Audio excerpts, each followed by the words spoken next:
Alright, I'm going to give you guys a really quick rundown of how to go about printing from Revit. Generally to PDF, I usually prefer to print to PDF and then print to a plotter. So go File, Print, or Control P is the hotkey for it. So really the print dialog is broken down into sort of 5 different sections and they're kind of have these little gray boxes around them. So the first one is which printer is doing the work. That's obviously printer. The next one is where is it going. This one ends up being kind of redundant because generally you're going to have the printer driver ask you where to send it, so you usually don't have to really worry about where it's going here. This is a good one. Almost always you're going to want to combine all your sheets into one file. Then you've got the print range here, which is going to be which sheets you want to print or which views. And then here is sort of how you're printing it. So do you want it to be an 8.5 by 11 sheet, 11 by 17 sheet, and so on. Things like scaling to fit to the page, that's also going to be changed here in this settings. So just to kind of run through this, we've got one of our projects open here. You can see here in the printer I have this cute PDF writer. You can use Adobe PDF. Revit and Adobe don't really play very nicely together, and generally QPDF is just going to be more stable. So I'll include a link on where to get that PDF writer, and it takes 5 seconds to download and install. If you want to change properties in here, you'll notice it's just very simple. There's really not much in it. Most of these properties are pulled out in other places.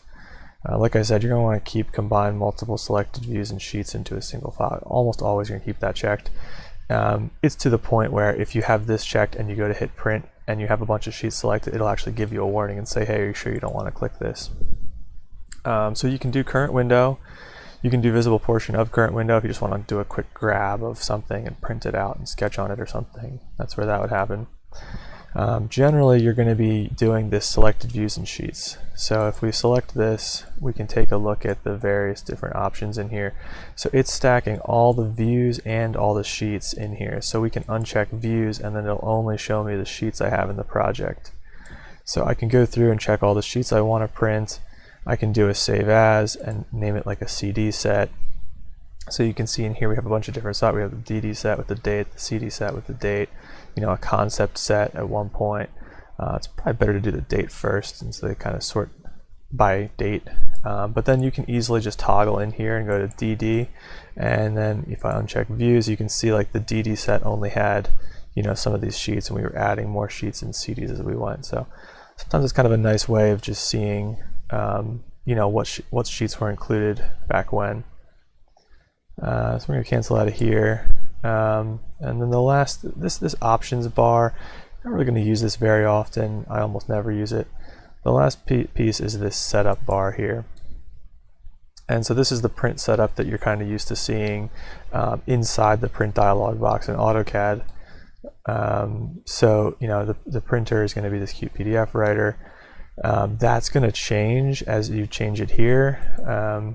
And so it might give you an error when you go to print. Like let's say you had our small format printer that can only print 8.5 by 11 or 11 by 17 by default.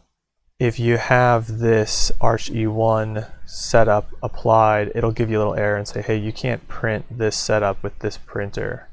I can kind of show you here. It might do it for me. Yeah, there it is, right? So it's just saying, hey, this printer is not designed to print such a big sheet. It's gonna basically change your settings here. So if I switch this back over to QPDF and hit select, hit this little pull down, saying Adobe PDF _ 11 by 17, this is sort of a relic of an old standard. All the new stuff, it'll just say Arc E1, Arc D, and so on. So we can pick that. You can see here it's going to automatically change the paper size. It's going to center your paper. It's going to zoom 100%. We don't want to fit it. We want to zoom it to 100. And all the other stuff is kind of, you're not really going to use most of this. So that looks all good. And we hit OK, and here you go, right? It gives you this error saying, hey, you've got this selected. No, I don't. I want to do that. And hit OK.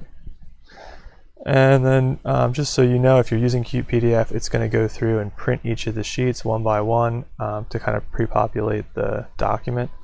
And then it'll ask you for your file name. Adobe does it the other way around. So if you're kind of sitting here for a while, wondering if Revit has frozen, it may have, but generally the answer is that it just needs a minute to go through and do all the work in the beginning. And then as soon as it pops up with the actual request for the file name, it prints it almost immediately afterwards. So QPDF is just kind of doing the operations a little bit backwards. But that's pretty much it. You can see here it's still sitting. It's trying to print 19 sheets right now. So it'll probably take another 30 seconds to a minute to get all that together. That's about it though.